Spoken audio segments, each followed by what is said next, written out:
നിങ്ങളുടെ favourite shows ഇനി ഒരിക്കലും മിസ്സാവില്ല. ഇപ്പോൾ C5 കാണും നിങ്ങളുടെ ഫേവറേറ്റ് ഷോ തികച്ചും സൗജന്യമായി.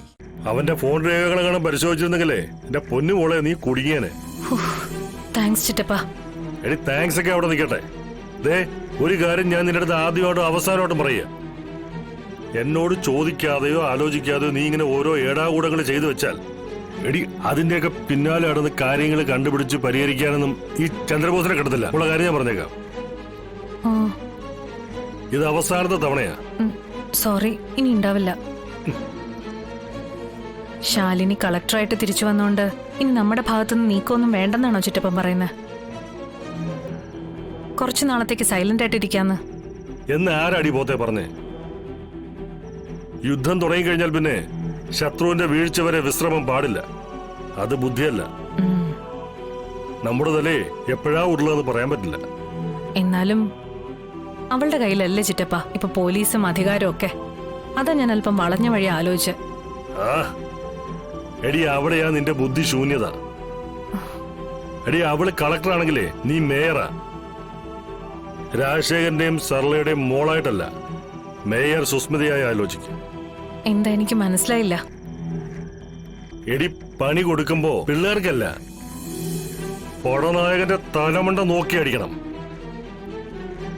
അതിനുള്ള വജ്രായുധം കൈവച്ചിട്ടാ നീ ഇത്തിരിയുള്ള പിള്ളേരെ പിടിക്കാൻ നടക്കുന്നേ. ഓ, മനസ്സിലാവുന്ന ഭാഷയിലൊന്ന് പറയിച്ചിട്ടപ്പാ.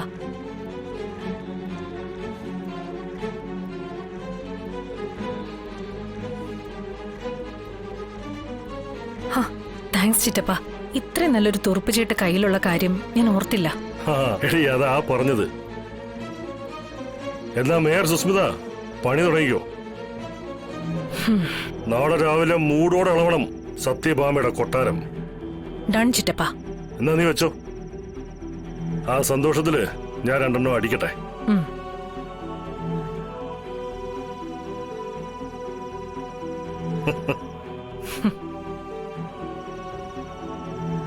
പണി തുടങ്ങി മോനെ വിഷ്ണു.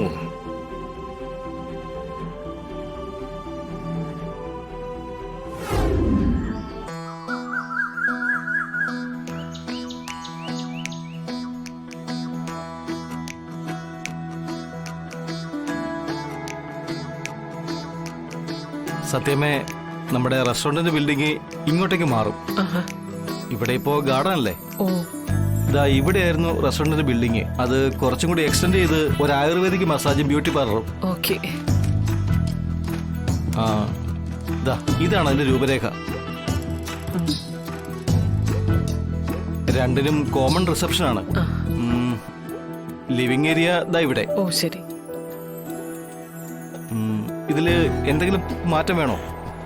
ഏയ്, നന്നായിട്ടുണ്ട്. ആർക്കിടെക്ട് ശരിക്കും ജോലി ചെയ്തിട്ടുണ്ട്. എന്റെ ഒരു കൺസെപ്റ്റ് പറഞ്ഞു ചോദിച്ച സത്യമേ. പിന്നെ പ്രത്യേകിച്ച് പറയണ്ടല്ലോ. രാഘവട്ടെ ഇതൊന്ന് നോക്കി, ഇതാ കൊടുത്തേക്ക്. നോക്കി. കൊള്ളാം. ഉള്ള സ്ഥലം മുഴുവൻ ഏറ്റവും ഭംഗിയായിട്ട് ഉപയോഗിച്ചിട്ടുണ്ട്.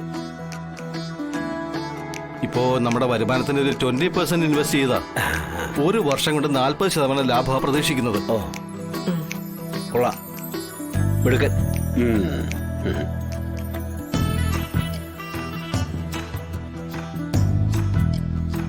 കോർപ്പറേഷനിൽ ഈ പ്ലാനാ നമ്മൾ സബ്മിറ്റ് ചെയ്തിരിക്കുന്നത്. അവരുടെ ഒരു അപ്രൂവൽ മാത്രം മതി. മറ്റ് തയ്യാറെടുപ്പുകളെല്ലാം കഴിഞ്ഞു. വിഷ്ണു, ഈ പ്ലാൻ നീ കണ്ടായിരുന്നോ? ഇല്ല, ഞാൻ സൂചിപ്പിച്ചിരുന്നു സത്യമേ. പ്രോയതില് വലിയ താല്പര്യം കാണിച്ചില്ല. വിഷ്ണു, നീ അതൊന്ന് വാങ്ങിച്ചു നോക്ക്. വിഷ്ണു, ഇത് നീ നടത്തുന്ന ഹോട്ടലിന്റെ നവീകരണത്തിന്റെ ബ്ലൂ പ്രിന്റാ. വിഷ്ണു ലോകത്തിന്റെ. ഇതനുസരിച്ച് ഈ ഹോട്ടലിന്റെ ബിസിനസ് ഇനി നടക്കാൻ പോകുന്നത്. അതിൽ നിനക്ക് ഒരു താല്പര്യമില്ലേ? അതൊക്കെ നോക്കാൻ രോഹിത്തില്ലേ?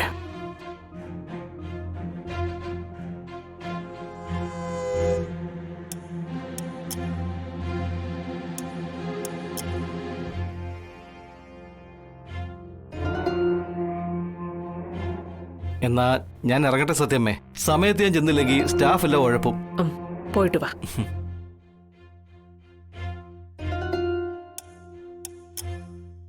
മിടുക്കനാ.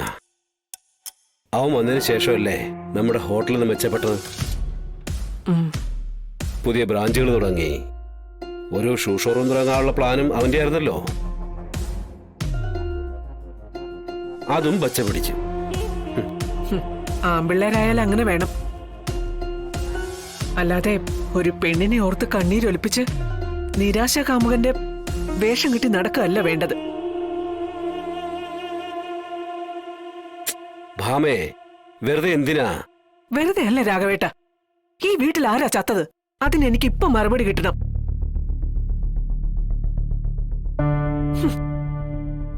ചത്തെങ്കിൽ തന്നെ അതിന് ദുഃഖാചരണത്തിന് ഒരു പരിധിയില്ലേ?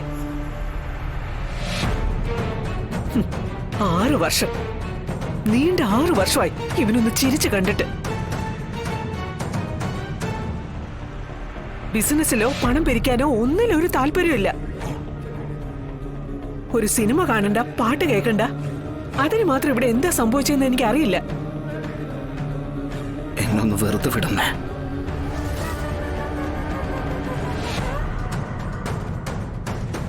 അങ്ങനെ വിടാൻ പറ്റില്ല വിഷ്ണു. സാധാരണ മനുഷ്യരെ പോലെ ജീവിക്കണം നീ. അല്ല, ഇനിയിപ്പോ ഒരു കൂട്ടില്ലാത്താണ് നിന്റെ സങ്കടമെങ്കിൽ അതിനുവേണ്ടിയല്ലേ കല്യാണം ആലോചിച്ചത്. അപ്പൊ നിനക്കത് വേണ്ട.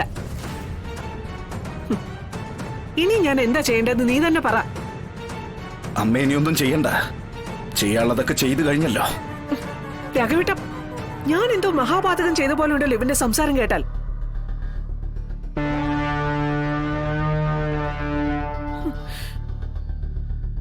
പാതകം തന്നെയാണ് അമ്മേ. അത് ചെയ്തത് അമ്മയും. അമ്മ ചോദിച്ചില്ല ഇവിടെ ആരാ മരിച്ചെന്ന്. ഒരുപാട് പേര് മരിച്ചമ്മേ, ഒരുപാട് പേര്. എന്റെ മനസ്സിലെ സ്വപ്നങ്ങൾ, ആഗ്രഹങ്ങൾ, പ്രതീക്ഷകൾ, നല്ലതായിട്ട് എന്തൊക്കെ ഉണ്ടായിരുന്നോ അതെല്ലാം.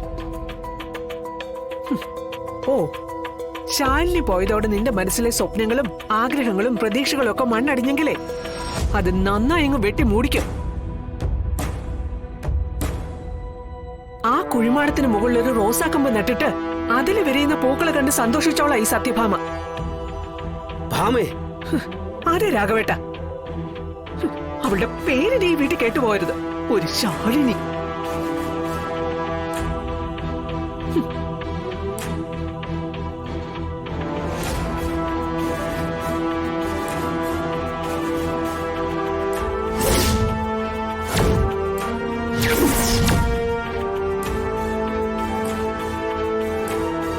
മോനെ,